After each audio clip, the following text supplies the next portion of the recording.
So we're actually doing two sessions on Lean now. I'll be giving an introduction to Lean software development, and next door they will be talking about elephants, and then there's a workshop on the room to the far end. And first, let's just say thank you to our sponsors, because we couldn't do this without them. Let's see. Okay, so my name is Andreas, and I'm actually part of the organizing committee for this event. And I have my background in Agile coaching and product ownership. Right now I'm working with Kareem here in Dubai. We're developing an online taxi service and are trying to beat Uber. And I'll talk a little bit about Lean software development. Actually, the word Lean kind of came in the 1990s with a book, but it really started in like the year 1450 or something like that. And they learned how to build ships in Venice in a little bit more efficient way. And then it was further developed by Ford with the assembly line, and then it was developed by Toyota after the Second World War as their way of actually catching up with the American automobile industry. And then it was called Toyota Production System. And then in 1990, there were a few scientists doing research on Toyota and publishing a book called The Machine That Changed the World. And that's when we started talking about Lean. And then in 2003, there were a couple, Mary and Tom Popendick. They took this concept of lean manufacturing, lean production, and looked about how can this be applied to software development. Because making cars is one thing, it's a very physical product, while making software, it's a lot less physical. But it's still, they share a lot of similarities. So what they did was basically take the concept of lean manufacturing and applied it to software development. And that's when lean software development was born. And actually most speakers today have been mentioning a lot about lean principles. Jürgen Appello, he didn't call it out as being lean principles, but a lot of his ideas were based on it. And Mike Leber, the same, and Dave West. So lean thinking today is really at the core of agile development.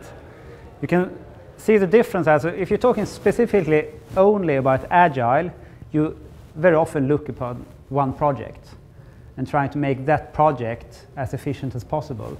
Doesn't really care about how that project fits into the company as a whole. Lean thinking and lean software development isn't so concerned about the specific project. They're trying to optimize the whole process from customer having a need and then actually deploying something outside that. And it's more, they're looking at the entire value stream instead of just how to do software development as efficient as possible. And you could say that it's about finding ways to quickly deliver customer value by eliminating waste and looking at the whole process from concept or idea to cash. So quickly deliver customer value is one core idea, and the other one being reducing waste. And we're talking about waste in a very, very generic way. Shigeo Shingo, who was one of the fathers at Toyota, for Toyota Production System, he actually said that when you tighten a bolt, it's just this final turn that tightens a bolt. Every movement you do before that is pure waste. So we're really trying to eliminate everything that doesn't directly bring customer value.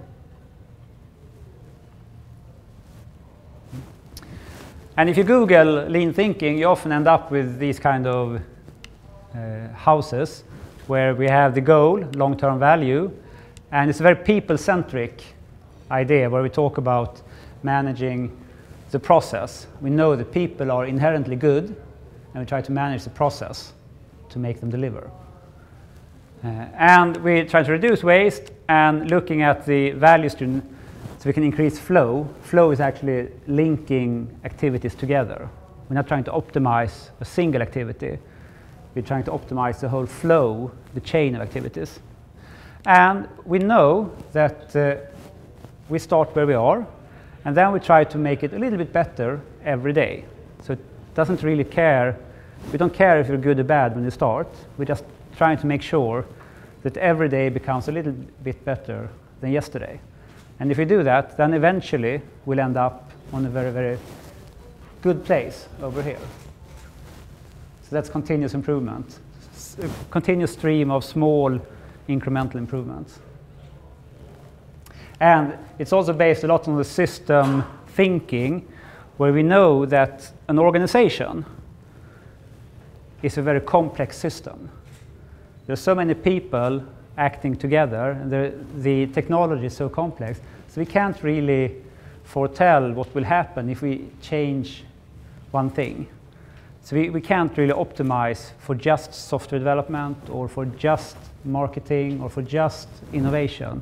We need to look at the company as an entity and optimize the whole, which means in some ways maybe software development or one activity inside software development may be a bit sub-optimized, but in the whole scheme of things it actually becomes more efficient. Edward Demings is an American quality guru who went to Japan after the World War and helped Toyota set this thing up.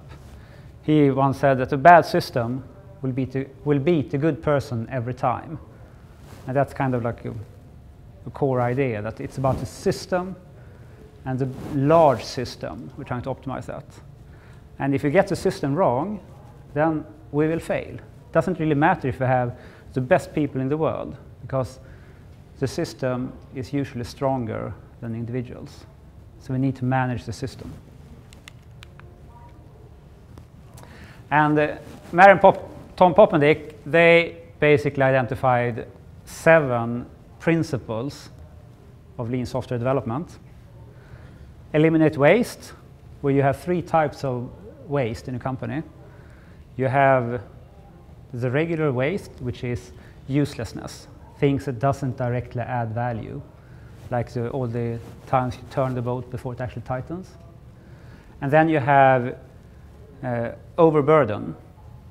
If you're constantly trying to do too many things, you will wear the people down.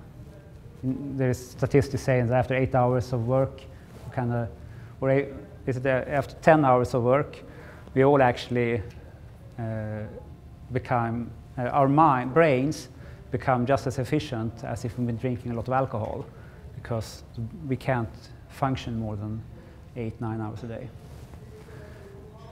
So there's overburden, and then there's a third type of waste, which is unevenness, irregularity. If we have a system where every quarter we have a huge peak in how much work we need to do, and then it goes 2 months with a little bit less to do, and then there's a huge peak again, that will cause inefficiencies.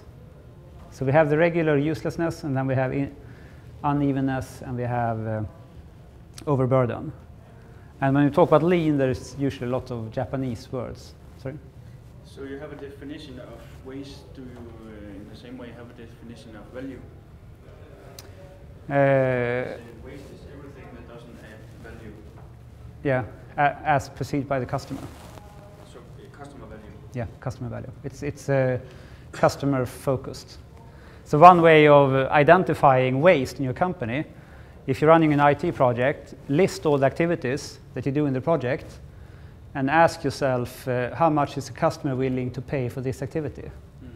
And if the customer is not willing to pay for it, then you should find a way of eliminating that activity or cut it in half or something. Yeah. So we do Scrum in our daily work, and we talk a lot about adding value.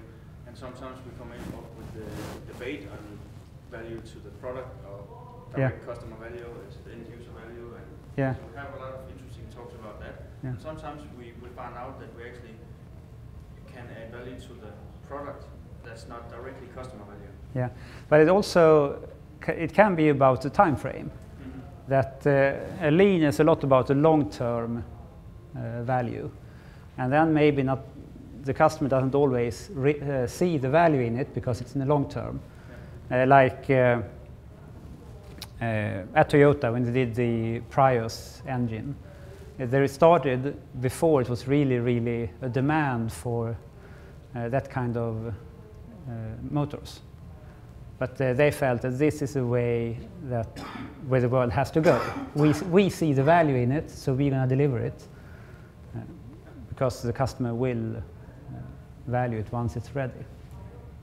And a lot of the time, it's actually the things that is not obvious for the customers, maybe the long-term values. But so eliminate waste is what we're striving for all the time. And then since it's a complex environment, running high-tech projects is difficult. We don't really know when we start what we'll end up with. So it's a lot about finding ways of learning throughout the projects. And then, since we want to learn, we also want to decide as late as possible. Because the later we can make a decision on the architecture, on the requirements, or on the features, then the more time we have to learn about what we should be doing. So it's not about procrastination, but it's about actually delaying decisions so that we have time to learn what's the best way of doing it. A lot of times actually most people are very afraid of uncertainty, they're afraid of being unsure. So they rush, try to make a decision because it makes them feel good. So now I know what I'm going to do. And in lean thinking, we're trying to delay that decision as possible, which may be very uncomfortable. At the same time, we want to deliver as fast as possible. Because when we deliver something, it gives us feedback on what we're doing. So delivering means that we can actually enhance learning. So there's this dichotomy between delaying decisions and delivering faster. And we want to empower the team. Because if we have, there's actually two ways of making decisions. One way, or organizing for decision making, one way is to, we have people on the ground doing a lot of work, having contacts with the customers and seeing the technology, and they see what's happening. And then they can take this information about reality that they have in real time, and then they can transfer it up here to decision maker. And then the decision maker can use his superior skills to make a perfect decision. And then he can transfer that decision down to the people, and then they can keep working according to that decision. That's the unlean way of doing it, the traditional way of making decisions. The other way of doing it is actually having the decision maker and the people having the information, and then you move the decision down to the people. And to do that, the people need to have the power to make a decision. At Toyota, this is called automation or jidoka. That actually every person has the right to pull a rope to stop the assembly line because there is a problem. And then the assembly line is stopped, and they need to fix it. And since they have this the whole value stream in the car manufacturing starts with you have a subcontractor doing some parts, sending it to another factory, where they enhance it, and then over here it ends up at the Toyota factory at the assembly line. So when they stop the assembly line here, if it doesn't open up really, really fast, then after a while, the assembly lines here in this other factory will have to stop as well, because they can't deliver anything since the lines are not moving there. So problems kind of escalate very, very fast. But still, every person at the assembly line has the right to stop the line if they see a problem. Because it makes more sense to stop the line every time you see a problem and then fix it. So eventually you will get rid of all the problems.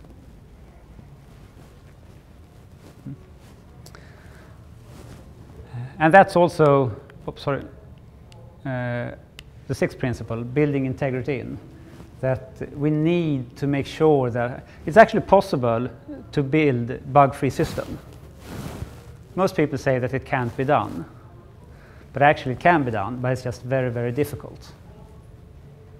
But if we focus on whenever we find a bug, we identify the root cause and we eliminate it. The first time we try and build a system this way, it will be difficult, it will take a little bit longer than usual because we'll find so many issues. But once we get rid of those issues, we'll be fast, blazingly fast. And we're focusing on seeing the whole. If we, as human beings, discover a big problem, we are very fast at trying to decompose it into components, into smaller problems. And then we're trying to fix every problem by itself. And if we do that, sometimes when we put the pieces together again, it doesn't work. So we need to consider the whole all the time.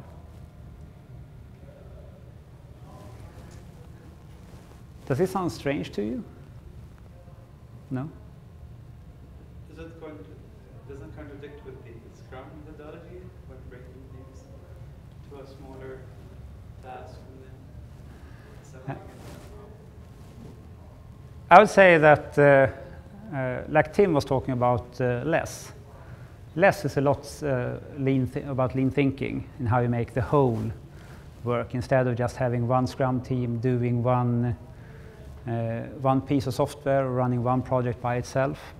So lean thinking helps you. So actually, if you look at most scaling frameworks, like SAFe, like LESS, like the Spotify model, it's all based a lot on these principles. Because if you're looking at the software for an entire company, you need to optimize the whole.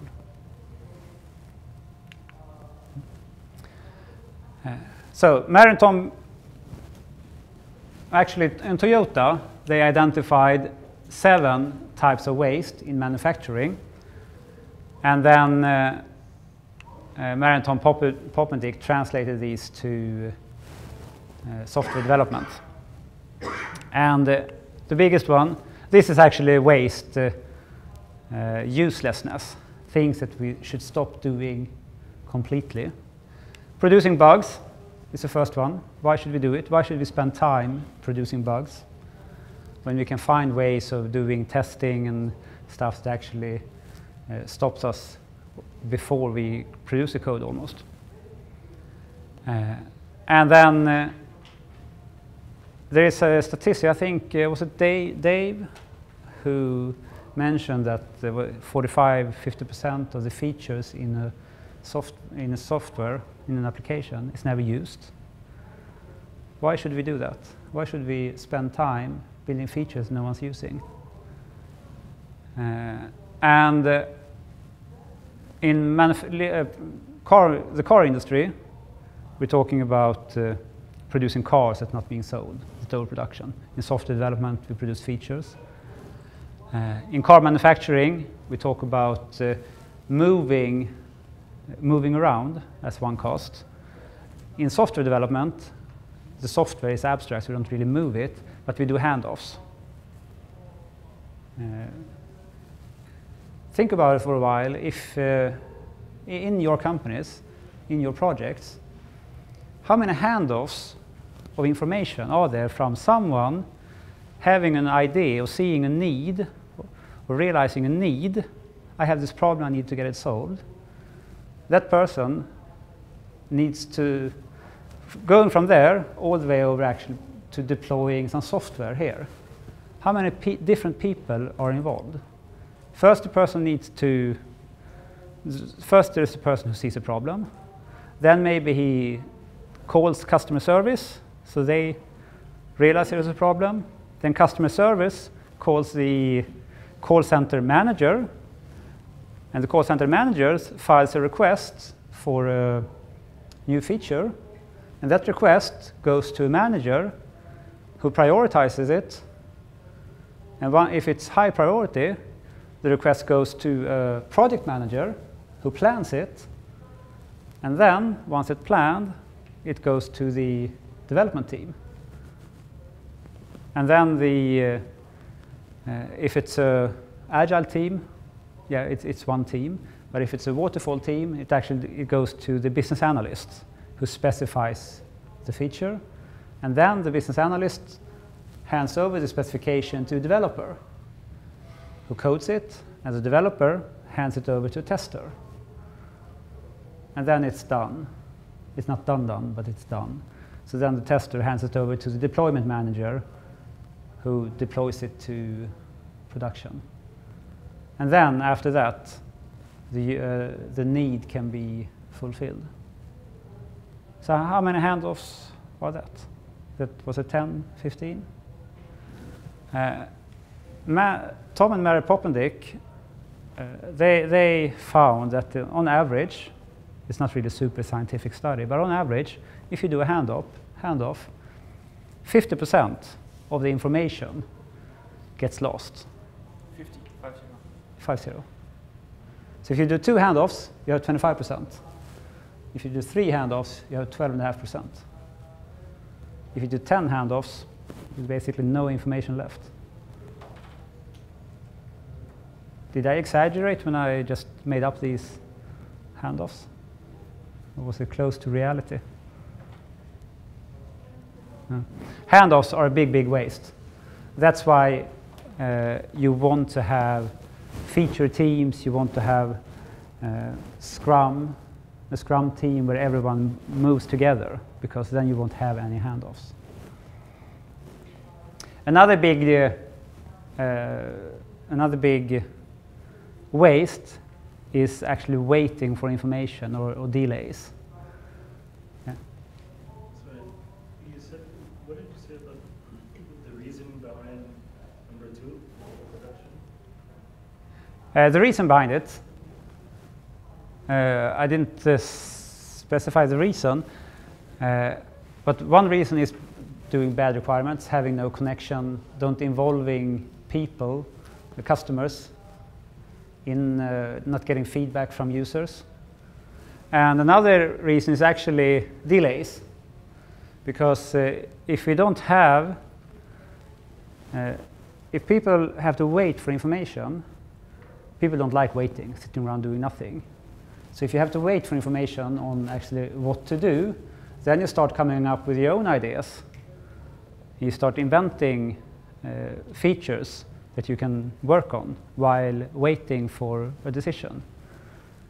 And then you're starting to produce features that are not asked for. So that's one of the reasons. Waiting actually causes all kinds of problems. And it's very difficult to see that, because we often feel we can't fix the waiting issue. And we think it's good that people keeping busy while instead of waiting. Inventories, or work in progress in software development, is pretty much the way most teams actually manage wait time. Instead of just working on one thing at a time, they start working at 3 or 4 different things, because they know that they won't get the information they need. So they will have to wait for information.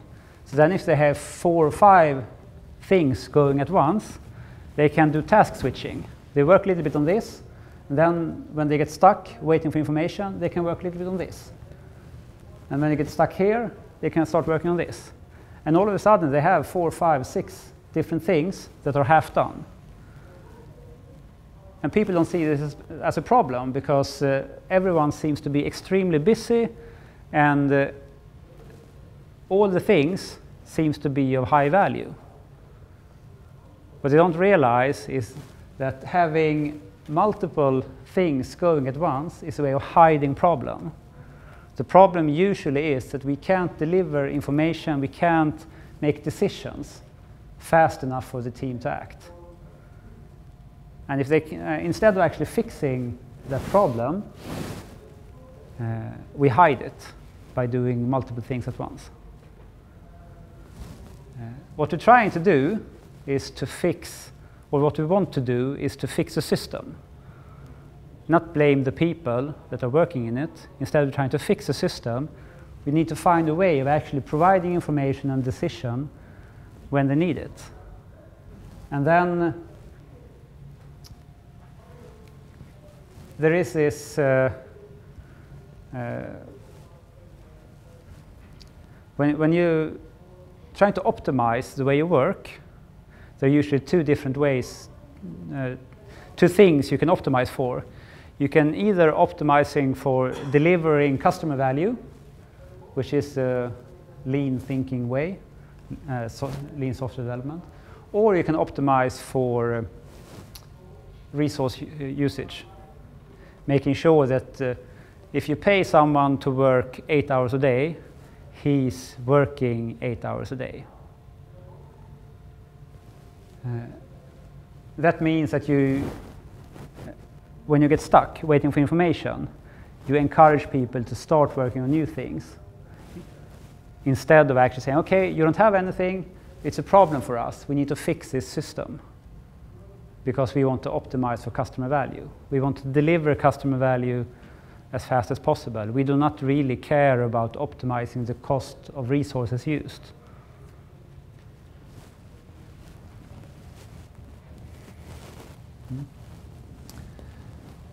And we have the cost of task switching, because the human brain isn't really made for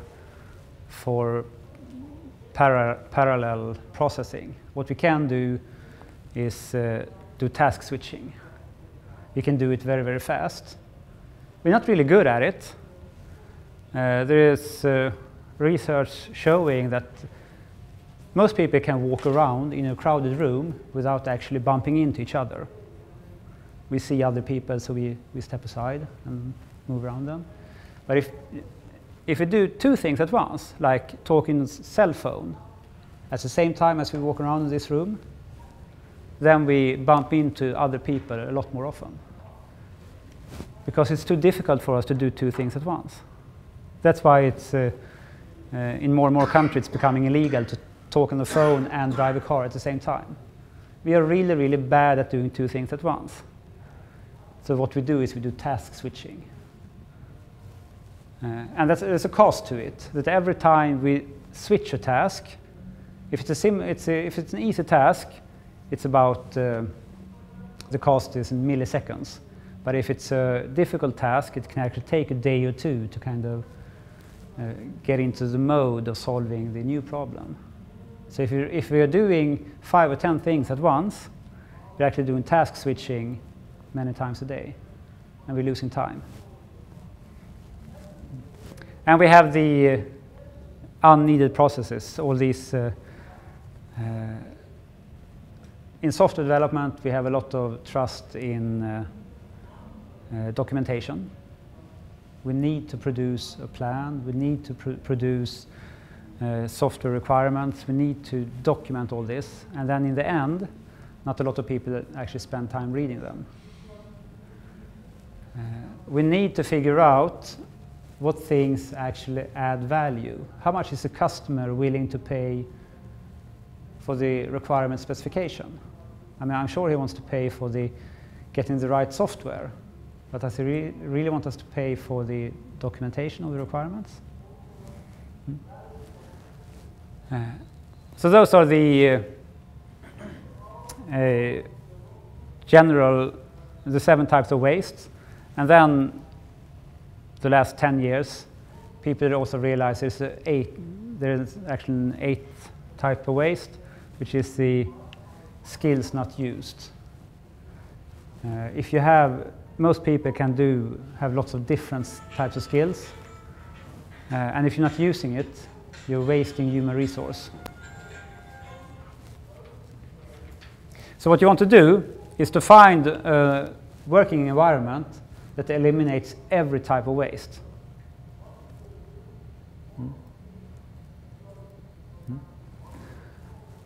And a very easy way of starting to reduce waste is to not build features nobody wants. Once you've done that, you don't need to write more specifications than you have the time to code. And you don't need to write more code than what you can test. And you don't need to test anything that you're not going to put into deployment. This is most companies fail here, and then they fail there, and they fail there, and then they fail there. Because we're used to doing it that way. But if you look at the other way around, what can we actually deploy, and we make sure that we test only that. And we have these extra activities that we spend a lot of time on in the project, like if you're a consultant, expense reporting, time reporting. I'm not saying that there isn't value in it, because we probably need it for a good reason, but we should really make sure that we minimize the time we spend on it.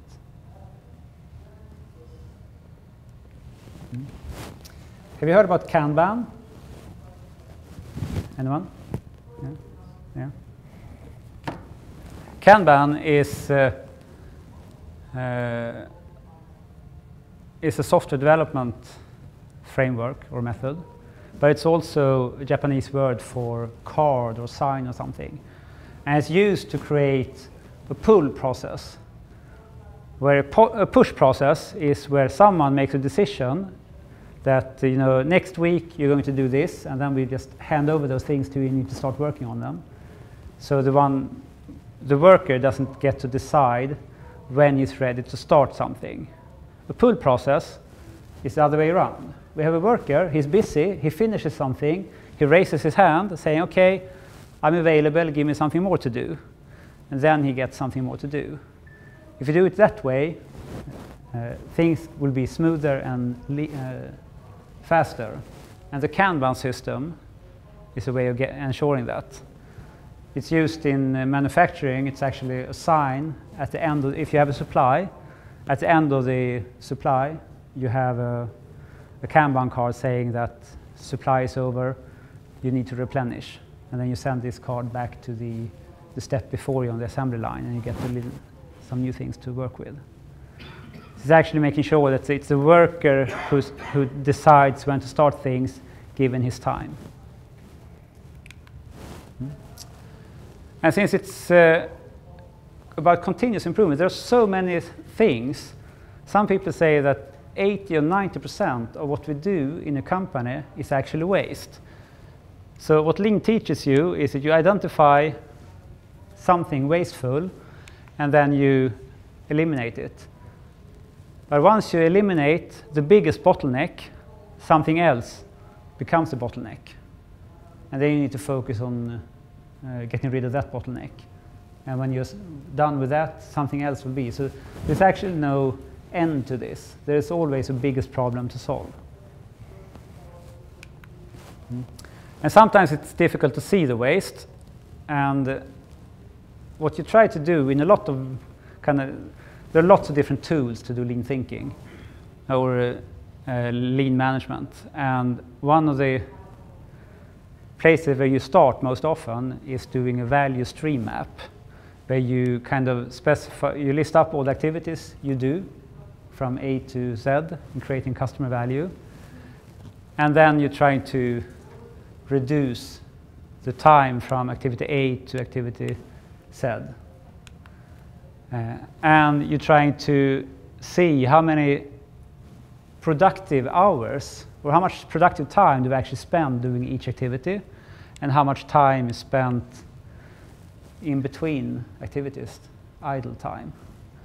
And we calculate the cycle efficiency, which is actually then the working time divided with the waiting time. And if we can reach 100% there, then we are as fast as possible.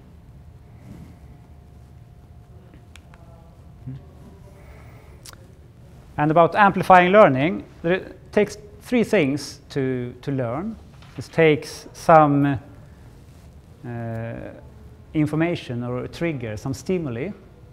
And then usually it takes a discussion or an interaction, because most people have this tunnel vision where you see a fact and you immediately have an explanation for it. So it doesn't really teach you anything because you already know why the fact is as it was. But if you have someone to talk about it, then they have another explanation, and then you can learn about it.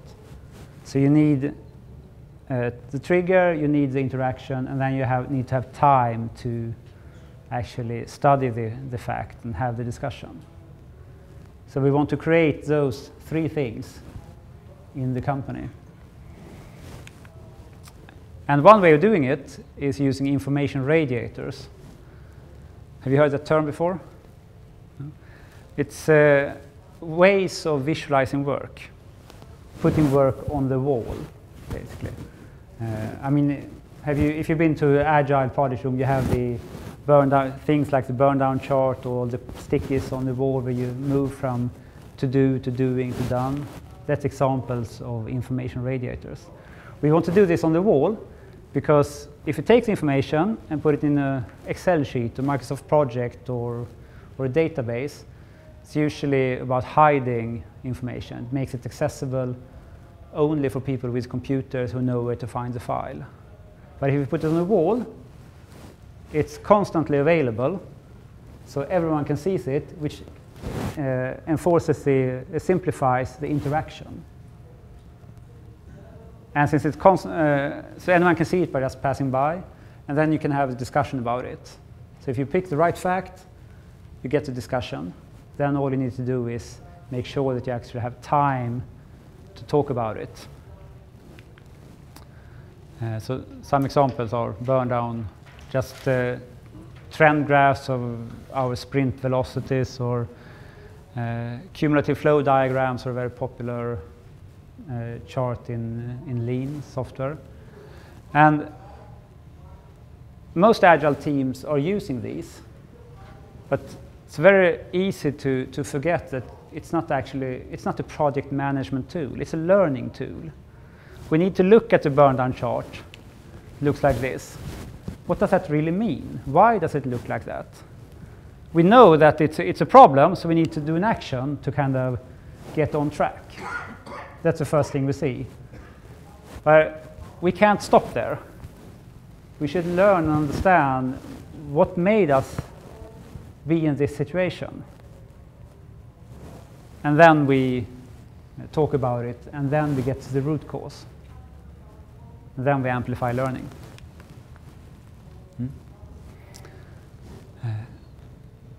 And the third principle, we need to decide as late as possible. We want to do it.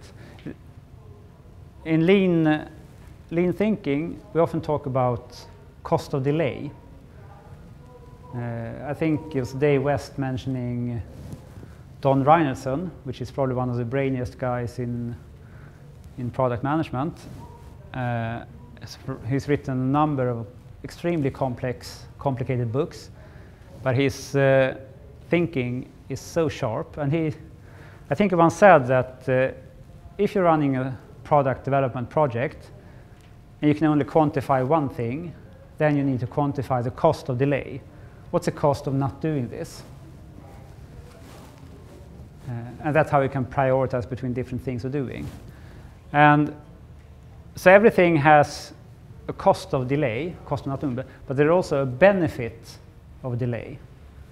Because if we delay a decision, we can learn more. And we want to postpone a decision all the way up until when the cost of delay is bigger than the benefit of delay. We call that the last responsible moment. Yeah? I have an example, but from a different perspective. Yeah. Let's say you want to prepare slides for a talk. So I was going to prepare about how to prepare slides for a talk. Maybe some people will say, do it, let's say, 2, 3, 4 weeks before the actual date for the talk. But if you try to do it the night before or 2 nights before the talk, your brain works better. Yeah. You're stressed to do the slides for the talk for tomorrow or after tomorrow, so your brain and your functionality is much better. So that piece of paper was training people how to prepare slides for a talk, and they used to say, delay it as much as you can, your brain will work better. Yeah. So this is again, it's been there for more than 20 years, that paper. Yeah. I think it's been using this principle again. It's kind of intuitive, really. It's like when you're ordering lunch. I mean, there's a benefit of delaying the lunch order until you're actually hungry and you know what you want. You could go to the office in the morning and order lunch the first thing you do, but you never do that. You wait. If you're going to have lunch at 12, you wait until 11, 11:30 actually ordering. But there's a cost of delay too, because if you wait too long, some orders will take too long to deliver. So if you wait too long, you won't be able to choose what you would like to have. But there's a benefit of waiting because you learn more what you actually want. And the trade-off is actually in the middle there. Yes, I just suggest that it's all about the context. So I agree with my colleague that perhaps if you're preparing a set of slides for a talk or a lecture, that you know the content, you know what's going to happen in it. This is very much different from a creative piece of writing that you're writing for the first time, because usually you would need to revisit it once, twice, and then you would be, if you do it last minute, you're depriving yourself from the value of improvements. Yeah, I agree. But this is not about doing things in last minute either. It's about doing it as late as possible. And some things you need to do sooner, but you still want to wait to not do it too soon.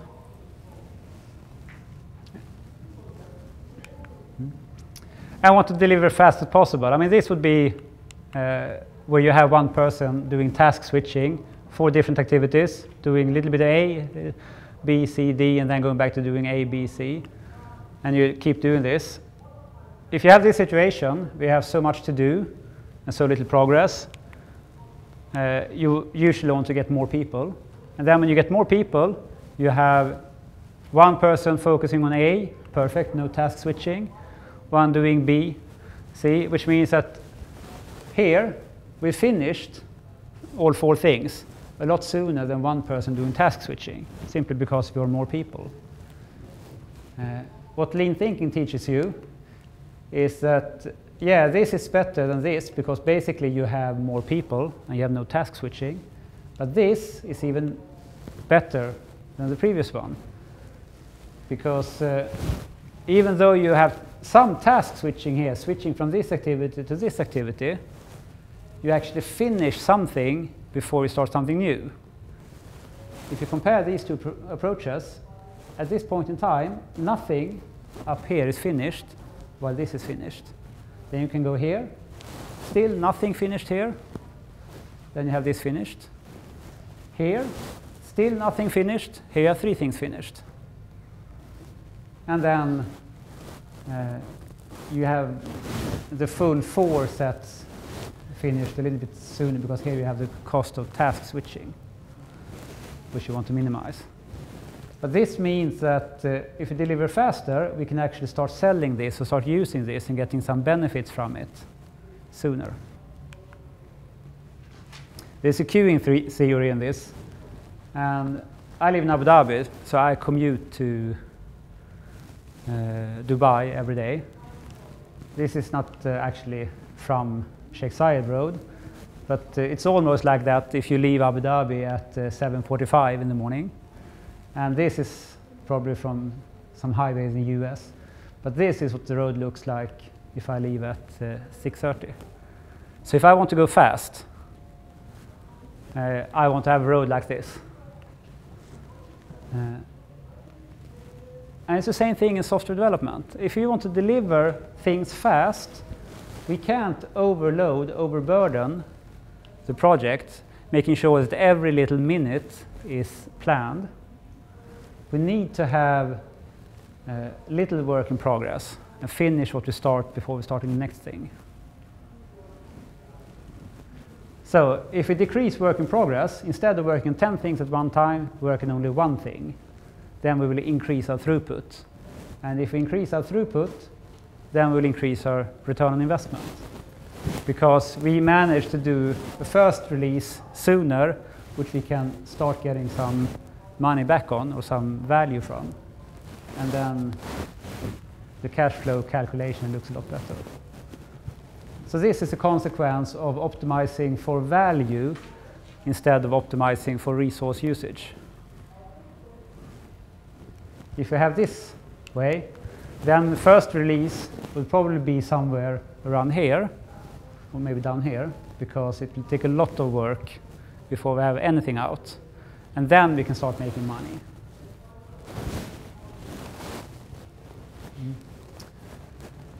And the fifth principle, empowering the team, providing the team the autonomy to make a decision because they know what's happening, so they can steer, and having the manager as part of the team, not someone just making decision. There's a Japanese expression, doing the Gemba walk, where Gemba means the real place, the place where work is actually being done, where customers are using our software. And the team and the manager needs to be there to be able to make decisions. And we want empowerment because empowerment creates ownership. And ownership leads to taking care of things. No one has ever washed a rental car because they don't own it. But if the people own their work, they take responsibility for it. There's a book by Dan Pink where he makes a case. It takes three things to create committed people, dedicated people. Mastery, you need to provide them with a sense of mastery. They can improve, become skilled at what they do. They need to see a purpose, a meaning in what they do, and they need to be autonomous. This is a secret behind open source development, which is probably the most successful large-scale projects ever run. Highly paid people working for free, delivering great software. And building integrity in is about making things as simple as possible, making sure that we get fast feedback, which we get from fast deliveries, and also involving customers to get their feedback. And we acknowledge that we don't know what the complete system is and how it will work, so we need to spend time refactoring the solution. We come up with a solution, it won't be perfect, so we need to redo it. And we need to come up with ways of doing good testing.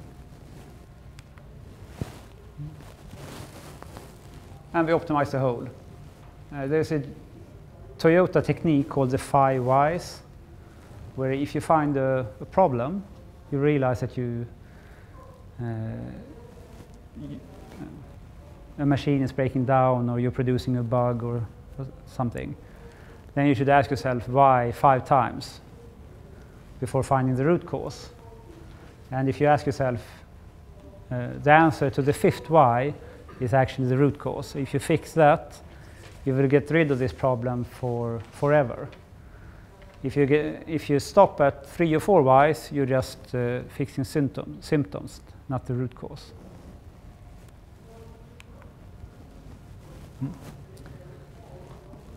So lean software development and lean thinking is not a specific method. There are a bunch of tools and there are principles. And they are equally useful for you in you can start using them by yourself, or you can start transforming an entire company. The principles are fully scalable that way. And the good thing about thinking of lean instead of agile is that sometimes agile is a bit, it has an IT ring to it. It can be a bit controversial because managers may feel that they're losing control over IT development.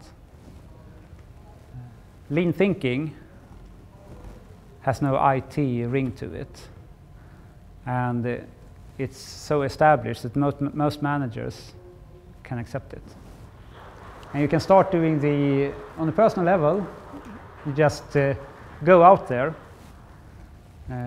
see the problems of visit users, ask them what they're doing, making sure how are they using the system.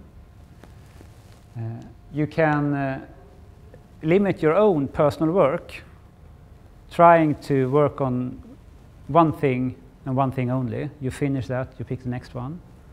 And if someone comes to you, asks you to do another thing, you ask them to prioritize the work for you. You mean that I should stop doing this, or can it wait? And you can start showing off your work, or actually showing your backlog to people, visualize your work, put up an information radiator for your personal work, because that will make people comment you, so you will learn. And you can start using the 5 Whys. And then you can, from time to time, reflect on how you're doing and ask people what they think. That you can do without even asking someone, and will take you on a lean journey. On the team level, you can just gather your team and you do a value stream map. List down all the activities you do in a project and how much time you spend on them. And then once you have that, you can look at, okay, how much idle time is there? How often are we waiting for information? And you can discuss with the team to find a way of actually getting rid of the waiting time. And then you can identify bottlenecks, where you have too little resources to do the work you need to do. And then you can start limiting work in progress. And then you're actually moving to a Kanban implementation of lean software development. And then you can get your own car, own your work. So doing a value stream mapping is actually, you map your entire project stream, you list work time, idle time, you calculate cycle efficiency, and then you talk about what does this mean.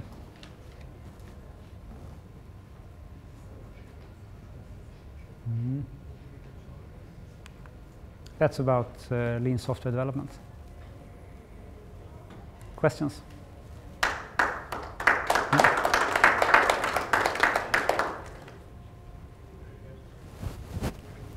Okay. Just yeah? very quick question.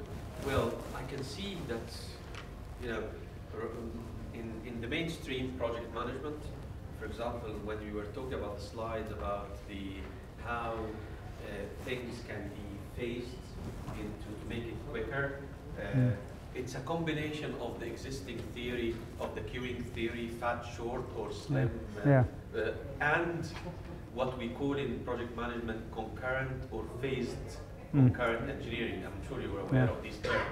So, I mean, do you think this combination that you have introduced here is more effective in the case of software development? Yes, I do. I firmly believe that. If you're applying lean thinking, it's about exposing problems. And if you expose problems, you will solve them. And then you will become more efficient. A lot of the times, we feel bad about showing problems. We try to hide them instead. That's the biggest mindset change. We're trying to visualize the problems so we can solve them. And then we will become more efficient. Thank you. Do they talk much about one of the point I didn't see in the slides, but do they talk much about queuing theory and batch management? They don't talk a lot about it. Tom and Mary Poppendick doesn't talk too much about it. They talk about it, but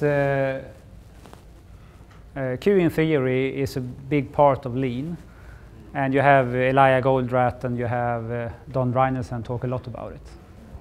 Yeah, I was just curious as applied to because they're really strong in software. I was just curious if they had spoken much about it, because it's especially when you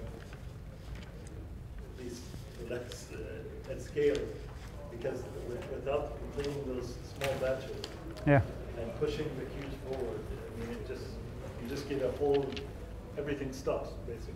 Yeah, it's you have two parts of it. You want to reduce work in progress, so you do as few things as possible at one time, but then you also want to reduce the size of the things you're doing, so you don't end up just working on one thing, but that's a 10-year thing.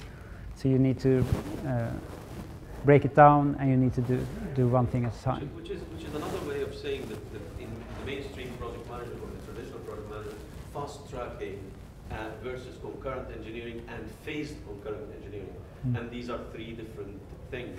Yeah. But you're here, I think, for the context of software development. This makes more sense. You need to get big chunks completed and just behind you. And move on, if this is applicable. But this is also, I think, what Tim was talking about in LESS, that we want to have autonomous team, feature-based, where because in a lot of project management methods, you're trying to isolate work according to skill sets. So first you do a lot of analysis, and then you hand it off to someone. First you make the architecture sketch, and then you hand it off to the constructor. And then you lose so much information in each handoffs. Here we want to have... You lose enormous context, and if you want to think about, so if you wanted to do a new, what's the building company? Demac, okay. So if you wanted to do a subdivision or neighborhood, okay, and if you put one type of people, because when we're talking about feature teams, you put, for example, all of the people that lay the cement, for example, and you lay the cement on one particular property without having all of the people that can actually build the property working together to create, one complete package, and then complete it, and then go to the next. To conclude the session. Yeah. Just one last thing. The part of this is also that if you have a mixed skill set, sometimes optimizing for value instead of optimizing for resource, sometimes it makes sense having a developer doing testing, because it actually makes it to finish something and get it out in production instead of waiting. Prescribes that, honestly. Yeah, so instead of actually waiting for the tester being available 3 months from now, you have a less skilled person, but he can start sooner. Will increase the value. Okay. Yeah, thank you. I think next session is. I think that's Rashina. Oh, perfect. I have no idea I'm going to finish mine. Oh, perfect. So let's have fun. So we need to set up here, so it'll be a 2-3 minute break. Thank you. Hey. Hey.